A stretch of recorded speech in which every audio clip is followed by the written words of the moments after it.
لا إله إلا الله وحده لا شريك له وأشهد أن محمدا عبده ورسوله يا أيها الذين آمنوا اتقوا الله حق تقاته ولا تموتن إلا وأنتم مسلمون يا أيها الناس اتقوا ربكم الذي خلقكم من نفس واحدة وخلق منها زوجها وبث منهما رجالا كثيرا ونساء واتقوا الله الذي تساءلون به والأرحام إن الله كان عليكم رقيبا يا أيها الذين آمنوا اتقوا الله وقولوا قولا سديدا يصلح لكم أعمالكم ويغفر لكم ذنوبكم ومن يطع الله ورسوله فقد فاز فوزا عظيما أما بعد فإن أصدق الحديث كتاب الله تعالى وخير الهدي هدي محمد صلى الله عليه وعلى آله وصحبه وسلم وشر الأمور محدثاتها وكل محدثة بدعة وكل بدعة ضلالة وكل ضلالة في النار أعاذني الله وإياكم من النار. Tunaendelea na darasa yetu ya kitabu Minhajut Talibin wa Umdatul Muftin lil-Allama al-Imam an-Nawawi rahimahullahu ta'ala rahmatan wasi'a.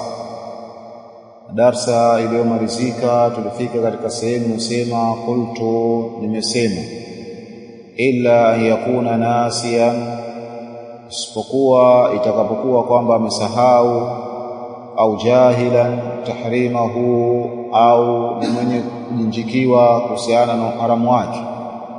Kwa hiyo ikiwa amesahau, hukumu haitomkamata wala haitomshika, na ikiwa amesahau au amejinjikiwa haijui hukumu yake, sheria itakuwa ipo katika hali hiyo hiyo, kwa maana haitoweza kumshika kwa sababu ya ujinga ambao yeye alikuwa yuko nao, lakini anakumbuka na anajua, hapo ina maana atahukumiwa kwa mujibu wa sheria ya Uislamu inavyotaka.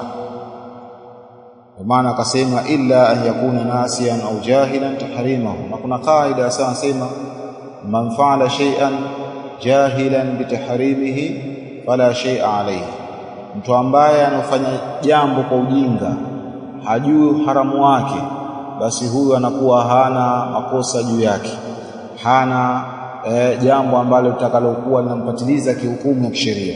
Kwa nini? Kwa sababu tayari yeye huyu mtu kuna kitu ambacho anapewa dharura, anapewa udhuru kwa mujibu wa sheria ya Kiislamu. Kisha akasema falau kana bifamihi sukaratun, wasilau kwamba katika kinywa chake kutakuwa kuna sukari, fabali'a dhaubaha, basi akaimeza ule myawisho wake, fabala'a maana akameza dhaubaha, kule kuyayusha kwake, maana yake akameza katika kuyayusha kwake kule kwa maana sukari akanywa akaketia mdomoni katika kinywa chake ipo. Kisha baada hapo ikayayuka ile sukari. Baada ya kuyayuka sasa ule myayuko wake akaumeza, nasema batalat fil asahi, katika kauli ambayo kwa sahihi zaidi itabatilika swala yake, itabatilika swala yake, kwa sababu tayari anasabika kwamba huyu amekula na amekunywa. Simefahamu? Sasa kinachotakikana kwamba mtu ajitahidi kwamba katika kinywa chake pasikuwepo kitu ambacho atakachokuwa kwamba yeye anakula, umeelewa, au anakunywa, kwa sababu kila kitu, ukinywa kitu ina maana kwamba ushafanya kitu ambacho kiko nje ya swala. Ndani ya swala parusiki kula, ndani ya swala parusiki kunywa, kama baadhi ya mapote yanayofanya hivyo. Baadhi ya mapote wanakula na wanakunywa, wanazungumza, na swala bado ipo kwa wao, wala hesabiki kwamba kuna tatizo lolote. Simefahamu? Yani kwa mfano baadhi yao katika aso wote na ibadhi kuzungumza, kula, kunywa, utakuta baadhi yao wanakula na wanakunywa na wanazungumza, au anaendelea na swala tena, na mwingine anamuelekeza mtu asafanye jambo fulani na anafanya jambo fulani, sasa ni jambo ambalo kwa sila sawa. Haiwezekana ikawa ni katika majuhali katika wao, sio wale ambao walikuwa wenye kujua swala. Naam, wa yusannu lilmusalli, na panasuniwa kwa mwenye kuswali, ila jidar, panasuniwa kuelekea ukuta. Kuswali panasuniwa kwamba wewe uelekee nini? Uelekee ukuta, au sariatin, au nguzo, kwa maana uelekee nguzo miongoni mwa nguzo za nini? Za msikiti, saria. Na Mtume sallallahu alaihi wasallam amekataza as-salatu baina as-sawari. Sawari ndio jamu yake, sawari ndio jamu yake, yani kuswali baina ya nini? Ya nguzo, yani watu kupanga swafu ikawa baina yao kuna nguzo, kwa sababu swafu inakuwa katika, umefahamu?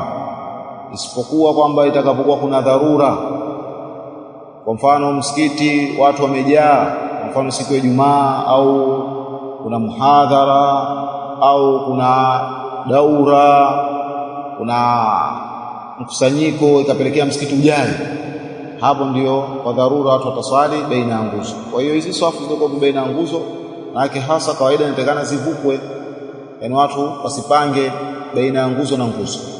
Simefahamu?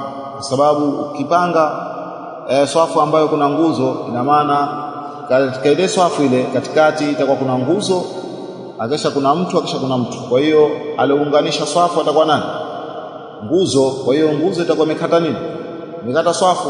Mtume sallallahu alaihi wasallam anasema, man wasala swafa wasalahu Allah, mtu ambaye atakayeunganisha swafu basi Allah naye atamuunganisha. Wa man qata'a safa qata'ahu Allah, na yule ambaye atakayekata swafu basi naye Allah atamkata.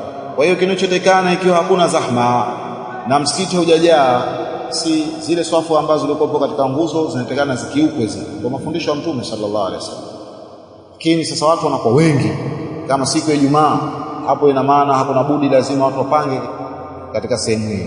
Kwa mfano kama swala ya Eid ya mara hii watu wameswali na mvua vile vile, sasa wakakimbilia misikitini kuswali, ina maana msikiti umejaa, umefurika, na pia hujatosha msikiti mpaka chochoro zote hizo pia hazijatosha, manake watu ni wengi sana. Sabale manake inahesabika kwamba ni nini? Dharura. Kwa hiyo saria ni moja, sawari ndio nini? Ndio jamu. Sawari ni jamu yake. Asema au sariatin, au kaswali, au ni sunna kuswali hali ya kuwa umeelekea nguzo. Na tofautisha baina sawari na ila saria. Umefahamu? Kuna kuswali baina ya nguzo ni jambo lokataza, lakini ni sunna kuswali hali ya kuwa umeelekea nguzo. Manake hiyo nguzo ifanye kwa nistara, kuta, nguzo, au asa maghruzatin, au ujiti ambao ulikuwa umefanya nini? Umechomekwa ujiti, kama upinde au mkuki au jiti lolote lile ukalichomeka mbele yako ukafanya stara, hususa ikiwa swala hiyo inaswaliwa sehemu za majangwani, basi uweke kitu mbele yako, sababu ndio mafundisho ya Mtume sallallahu alaihi wasallam. Wengi wa watu wanaswali aliyakuwa swala hawajui vile ambavyo alivyofundisha Mtume sallallahu alaihi wasallam. Swala inakuwa inakatika, kuna viumbe wanakuwa wanaikata. Mtume sallallahu alaihi wasallam amesema, la tusallu illa ila sitratin, msiswali isipokuwa musali hali ya kuwa mmeelekea stara. Umefahamu? waliyadun ahdukum sitrahu, na ikurubie mmoja wenu ile stara yake. Au katika baadhi yamekuja waliyadunhu, na ikurubie hiyo stara. Manake kwamba aswali alikuwa ameelekea stara, waliyadunhu, na ikurubie hiyo stara, siache kwamba ikae iko mbali. Maana ukiswali alikuwa ameelekea stara. Au basata musalla, au akakunjua ule msala wake, au basata, au akatandaza akakunjua msala wake. Au khatta kubalatahu, au akapiga mstari kubalatahu bimaana tijahahu, yani ule upande wake ule, yani ule upande wake wa mbele ule, akapiga mstari pale mbele yake, ndio kubalatahu, yani akapiga nini? Akapiga mstari.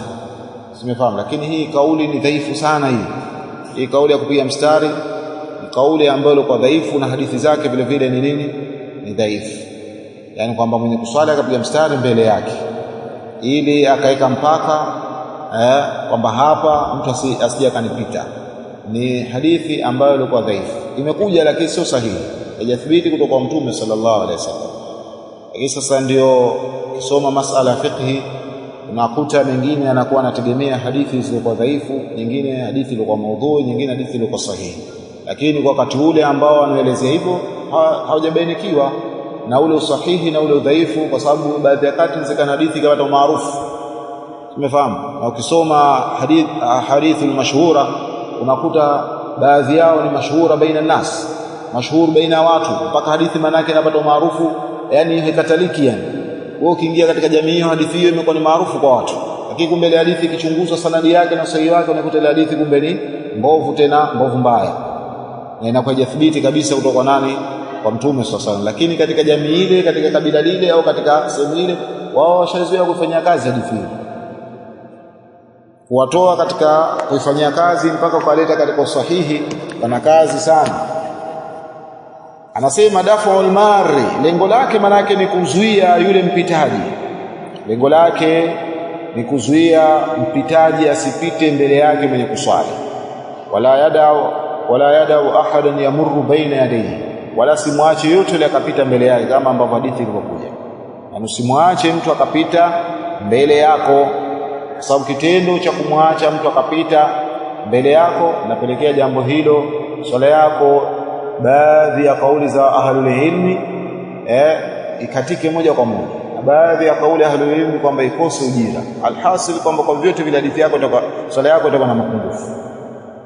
Yani ikiwa utamwacha mtu atapita mbele yako, ina maana kwamba swala itakuwa na mapungufu. Na mtu akiswali bila sehemu yake kwamba kuna stara, ndio viumbe wengi wanapita, mashetani ndio wanapita sana. Lakini ikiwa kwamba umeswali hali ya kuwa mbele umeweka stara, basi hawezi akapita shetani, kwa sababu kwanza wewe umetekeleza amri ya Allah subhanahu wa ta'ala katika jambo la kuhakikisha kwamba umefanya nini, umeswali hali ya kuwa umeelekea stara.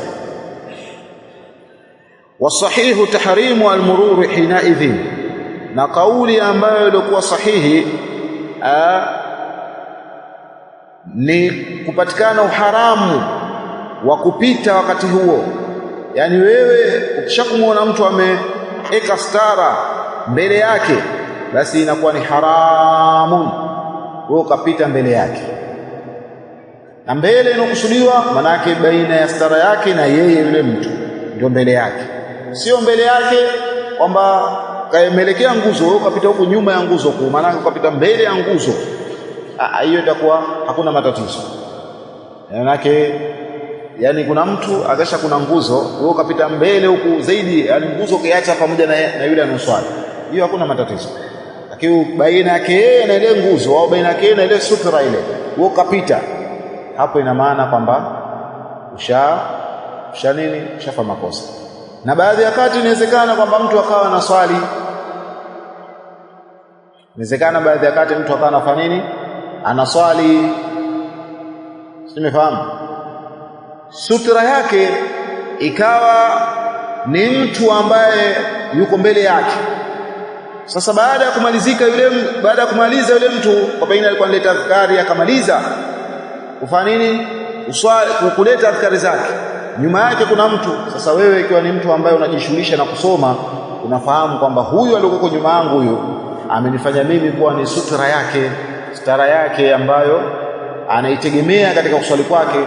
Sasa usiwe ni jahili, usiwe ni mtu mjinga kama wajinga wengine, kwa sababu wewe unajishughulisha na nini, masala ya elimu. Mtu ambaye anajishughulisha na masala ya elimu anatakana aende kielimu. Ukiona kwamba wewe umeweza kuswali na mwenzako yuko nyuma anaswali, basi fanya subra kwanza. Kama kuna kitu ambacho labda unaharakia sehemu, kwa sababu ya wakati inawezekana sehemu unaharakia, umepita unaswali tu, lakini matokeo yake umepita pale umeswali umekosa rakaa moja umemaliza, lakini nyuma yako kuna mtu hajamaliza. Sasa wewe mbele, kama kuna kitu mwambie yule yuko mbele, mwende kitu kile, unachukua kitu kile unamwekea, kwa sababu pale kwanza unawafunza watu kivitendo. Mbona akafanya vile? Atauliza tu mtu, mbona akafanya vile? Kwa sababu haifai mtu kuswali bila kuelekea nini, sutra. yule ndo maana akamwekea sutura mwenzake. Wewe umefanya hivyo, mwingine akafanya hivyo, bila shaka mwenendo wa Mtume sallallahu alaihi wasallam na mafundisho ya Mtume sallallahu alaihi wasallam yanapatikana kujulikana. Lakini kukosekana jambo hilo ndio inapelekea kwamba watu waswali sehemu ziko wazi. Na mtu kimwambia mbona umeswali hapa? Si msikitini hapa. Tena akaswali wapi? Lakini mbona umeswali bila kuelekea sutura? Anasema msikitini pote bana inafaa kuswali. Sawa, inafaa kuswali. Lakini umeswali hujaelekea sutura wewe. Hujaelekea stara. Sawa, tunatakana wafahamishwe hivyo. Na msikiti wote ambao unafahamu hivyo na kumkuti mtu akaswali ovyo ovyo. Kwa sababu watu wataka kuko msikitini lazima wasema mkee sutura wewe. Sasa mwingine anaikuwa sutura lakini anakimbia. Kabisa. Sababu hajajifundisha, hajui mafundisho ya Uislamu. Kaswali hali ya hakuna stara mbele yake. Amekuja mtu amewekea stara, jamaa ananiwekea viti mbele vipi yani? Basi wao wanaondoka pale. Anasogea pengine. Sasa mtu sample kama hiyo anakuwa ni nini? Jahili. Akimaliza kuswali usimwache tu. Fuate, muelimishe, mwelekeze kwamba wewe mbona umeswali alapo stara hujaelekea na nimepokea stara pale. Na unampa mafundisho kwamba Mtume sallallahu alaihi wasallam amewataka watu wanuswali wasiswali ile kwa imeelekea stara. Lakini vile vile masala mengine, unaposwali jangwani ndio kama ambavyo alivyoashiria hapo kwamba au asa magharuza, au kama hakuna mti au kijiti cha kuchomeka, wewe tizama katika miti ambayo iko jangwani au katika majabali yaliyoko jangwani, akisha angalia wapi kibla. Kwa hiyo pale ambapo unapojua kwamba hapa kibla, kisha kwamba hapa kuna jabali, kwamba mimi nikielekea jabali la kwa pia nimeelekea kibla, basi hapo ndio nenda kaswali. Sogea hapo swali. Kadhalika vile vile Maka na Madina, nakusudia msikiti wa Maka na Madina. Baadhi ya wanachuoni wanasema kwamba Maka na Madina hakuna sutura, lakini kwamba hii ni kauli ambayo ilikuwa dhaifu, kwa sababu Mtume sallallahu alaihi wasallam ameyafundisha masala ya stara akiwa yuko Maka na akiwa yuko Madina. Ndio ameyafundisha masala ya nini? Ya sutura. Si kwa maana amekuja Zanzibar akafundisha au amekwenda nchi nyingine akafundisha, la, bali ameyafundisha akiwa Maka na Madina. Sasa baadhi ya watu, inawezekana wewe unaswali katika msikiti wa Maka au unaswali katika msikiti wa Madina, anakupita tu hivyo. Wewe umeswali alikuwa umeelekea sutura, anakupita ukimzuia, anakwambia haram haram haram haram. Maana yake anakusudia kwamba haramu, yani jambo hilo halifanyi kazi. Anakusudia katika Masjidil Haram jambo hilo halifanyi nini? Halifanyi kazi. Sasa hizo ni fatawa ambazo zilikuwa mbovu, ni fatawa ambazo zilikuwa si za sawa katika masala ya kielimu. Sasa wewe jitahidi kwa kadri ya uwezo wako uswali hali ya kuwa umeelekea sutura, hata ukiko Maka, ukiko Madina vile vile, kwa sababu ni katika masala ambayo ilikuwa muhimu sana na watu wengi wanayazembea. Kadhalika vile vile mwanamke anaposwali na yeye vile vile inampasa kwamba aelekee nini? Aelekee sutura. Na wewe nyumbani fanya sehemu hasa maalumu ya kuswali, ambayo sehemu hiyo ndio sehemu yako ya kuswali. Mtume sallallahu alaihi wasallam siku moja alikuja kwa sahaba yake kumtembelea nyumbani, akaambia sehemu gani ambayo wewe ulikuwa umefanya sehemu yako ya kuswali. Kwa hiyo yule sahaba akamchukua Mtume sallallahu alaihi wasallam akamwelekeza katika ile sehemu yake ya kuswali, akamwambia hapa ndipo ambapo mimi napendelea kuswali na mtu wangu akija aswalie hapa. Kwa hiyo akamweka katika sehemu ile akaswali alayhi salatu wassalam, na akawaswalisha. Ilikuwa ni swala ya dhuha, akawaswalisha jamaa swala ya dhuha. Ndio wanachuoni wanasema swala ya sunna inafaa baadhi ya wakati kuwaswalisha watu jamaa, ile swala ya sunna ambayo ilikuwa sio kawaida maana yake kuswaliwa jamaa. Kwa mfano kablia, baadia, sijui umefahamu. Umerudi nyumbani mathalan, hujaswali baadia ya nini, ya dhuhuri. Umefika nyumbani pale ukamkuta hali yako mwenyewe analeta uradi, ambaye mnyanyuka tuswali baadia. Ushaswali adhuhuri, ushaswali, nyanyuka tuswali baadia, leo nataka kuswalisha baadia. Kawaida alikuwa hana mafunzo hawezi kujua, lakini mwenye mafunzo anajua kwamba kumbe baadhi ya wakati inafaa kumswalisha mtu swala ya sunna baadia, dhuha, lakini sio kwamba ni jambo ambalo lenye kuendelea. Ikiwa jambo lenye kuendelea itakuwa ni jambo la uzushi na jambo la bid'a. Qultu, anasema mimi nimesema, yukrahu al-iltifatu la lihajatin, asema panachukizwa kugeuka la lihajatin, sio kwa haja. Yani ikiwa maana yake kwamba kuna haja maalum ambayo inamfanya mtu ageuke, hapo atarusika kufanya nini? Kugeuka. Lakini ikiwa hakuna haja yoyote ile ya kugeuka, basi mtu huyo hatakikani kwamba afanye nini? Ageuke. Umefahamu? Yani kuna haja ya kumfanya ageuke, ndiyo atageuka.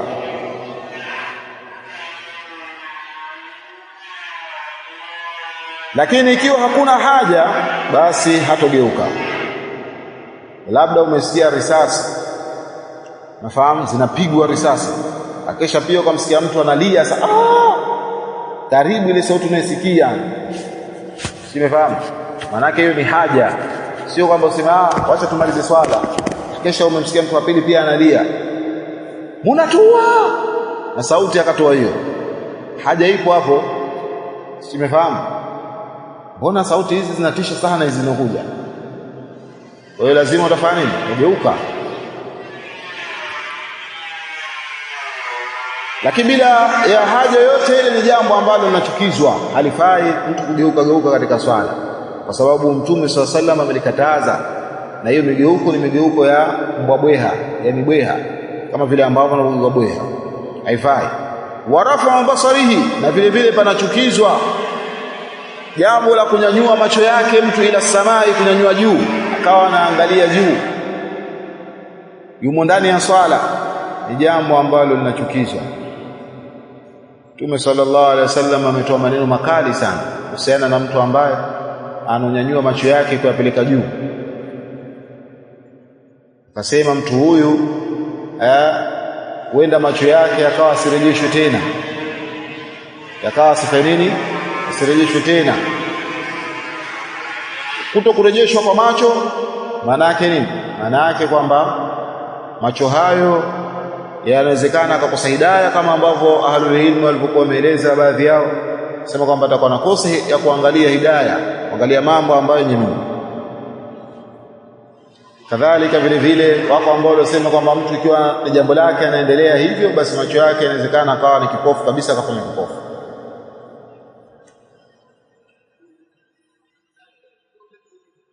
Waqafu sha'rihi au thawbihi, na kuzuia nywele zake au nguo zake, yani akazifunga nywele zile, haitakikani. Yani kuzizuia nywele zake. Na hapa panazungumzwa wale watu ambao wenye manywele mengi, wenye manywele mengi. Kufuga nywele akisha kwa unazitunza sio vibaya, ikawa unazitunza, unazienzi, unaziweka katika mazingira yalikuwa mazuri. Lakini nywele zetu za Kiswahili mara nyingi sana ukizifuga zikawa kubwa sana, basi unajenga uchafu, tengeneza uchafu. Hata za Waarabu vile vile na watu wengine pia wanakuwa wanatengeneza uchafu. Nywele asikifika pahala zuri zinyoe, ziweke katika mazingira yalikuwa mazuri. Sasa kuna mwingine nywele zake ni nyingi, sasa anakuwa anazifunga zile, hatakani kuzifunga, unatakana uziachie, simefahamu? Yani ukisujudu na zile nywele zinasujudu. Kadhalika baadhi ya watu nguo zao, yani nguo kuzikunja hivi, yani akajibana kisha kisujudu, hususa wakati wa kusujudu, simefahamu? Yani kwamba ima mtu anajuba na joho na kadha, kwa hiyo anakuwa anafanya nini? Anakuwa nguo anafanya nini? Anazikunja. Sasa nguo pia hatakani kuzikunja. Ameweka nambari 1, anasema wadhālika li hadithi al-Bukhari, na hayo ni kwa hadithi ya nani? Ya al-Imam al-Bukhari fi al-adhan, katika adhan. Ukienda katika Sahih Bukhari nambari hadithi 809, 812, 815, 816. Sasa hadithi hiyo ndio imekuja hadithi nyingi. Hadithi gani? Yani al-Imam al-Bukhari ana kawaida hadithi kuwa anaitolea istishhadi katika kila mlango ambao anakusudia kwamba hadithi hii hapa inaingia. Simefahamu. Na hadithi inakuwa imebeba maudhui pana sana, inakuwa imebeba vipengele vingi sana.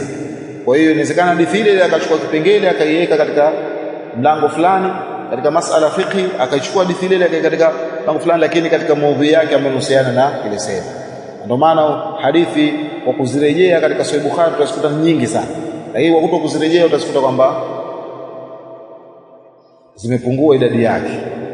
Simefahamu, kuonyesha kwamba al-Imam al-Bukhari fiqhi yake imemsukuma katika kutolea istishhadi hadithi moja katika milango mingi sana, na fiqhi yake ipo katika ile milango ambayo yeye alikuwa anafanya nini, anaiweka pale juu.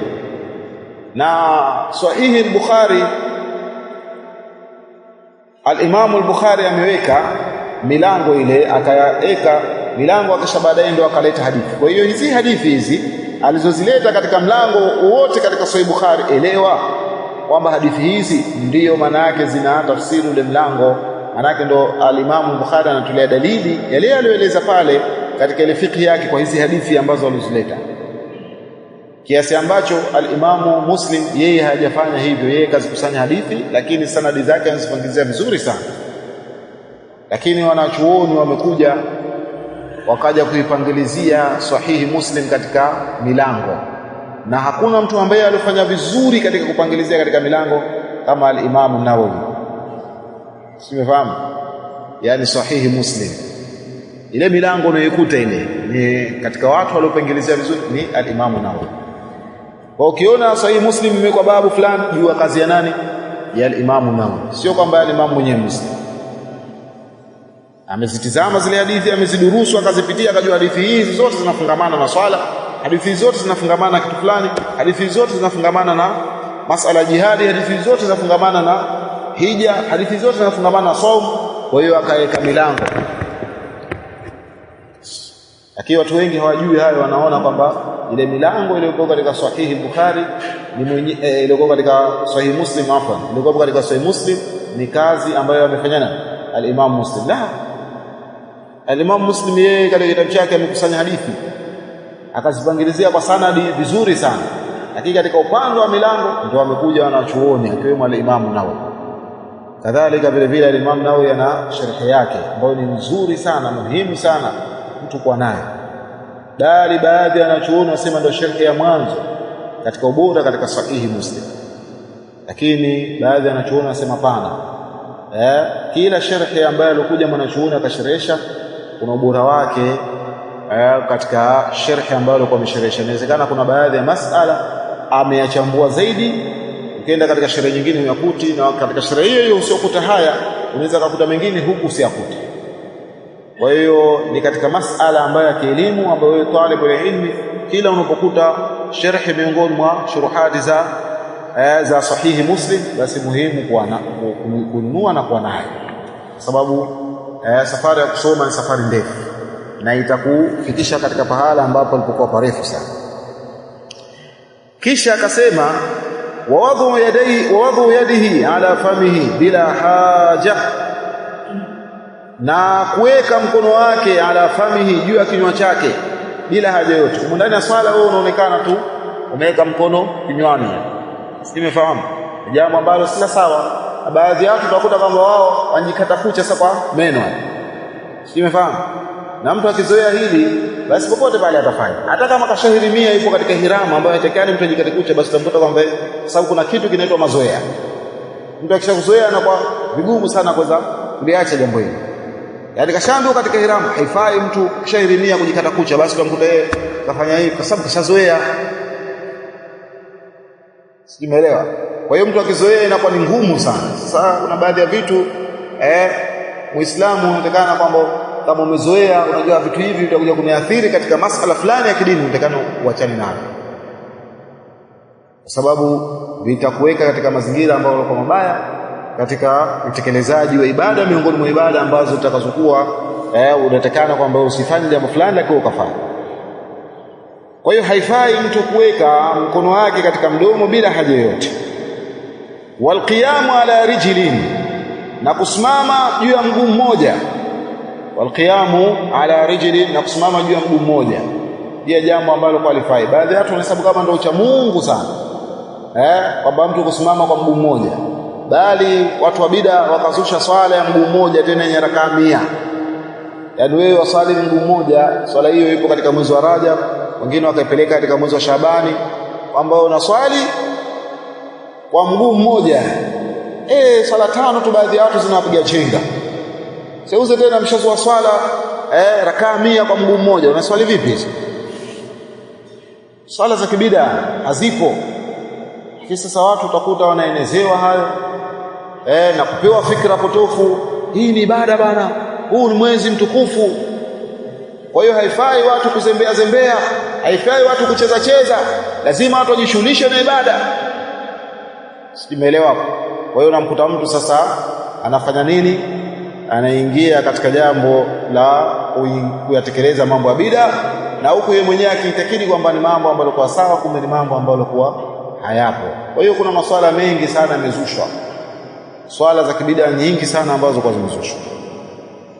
Lakini kuna swala inaswaliwa katika miezi hii, watu wameihusisha katika miezi hii, katika mwezi huu hususan katika hii siku ya sikukuu, salatu tasbih. Kuhusishwa kwake katika mwezi huu si jambo ambalo kwa la sawa. Yaani kuhusishwa kwake salatu tasbih katika mwezi huu si jambo la sawa. Lakini je, kuhusiana na kusihi kwake salatu tasbih vipi? Hili jambo lipo limethibiti wa hadithi ambazo liko sahihi. Baadhi yao wanachuoni wamedhoofisha, baadhi yao wamehasanisha, baadhi yao wamesahihisha, lakini kauli ambayo ilikuwa sahihi zaidi, hadithi zake zimethibiti. Hadithi wamesahihisha wanachuoni. Ukenda katika qira'atu khalfa al-imam cha al-Imam al-Bukhari, hadithi pia amesahihisha al-Imam al-Bukhari, sio katika Sahih Bukhari, nje ya kitabu Sahih Bukhari, lakini cha al-Imam al-Bukhari. Kadhalika Sahih al-Imam Muslim, lakini sio katika Sahih Muslim. Lakini vile vile ukija katika hawa wanachuoni wa sasa, kwa maana wanachuoni wa hadithi za hizi, al-Imam al-Albani hadithi amesahihisha. Ukija Sheikh Muqbil hadithi amesahihisha, wanachuoni wengine walizopekua hadithi. Lakini baadhi ya wanachuoni kama Ibn Bazi, Ibn Uthaymeen, wao wanasema hajathibiti. Kwa hiyo kuna ikhtilafu baina ya ahlul ilm kuhusiana salatu at-tasbih, tumefahamu. Lakini kuna mwanachuoni wa karne ya 8 anaitwa Ibn Nasruddin al-Albani, Ibn Nasruddin al-Albani, sio al-Imam al-Albani Muhammad Nasruddin al-Albani, huyo anaitwa Ibn Nasruddin. Ameandika kitabu kizima kabisa kinachozungumzia salatu tasbih, akaisha kaleta na hoja zinazoonyesha kwamba ni swala ambayo ilikuwa imefanya nini, imethibiti. Kwa hiyo ni muhimu sana mtu kuyafahamu sala yake ile. Sasa unaiswali vipi? Unaweza ukaswali kila siku, kama unaweza ukaswali kila siku. Unaweza ukaswali kila wiki, sababu hadithi imekuja zikielezea kila wiki.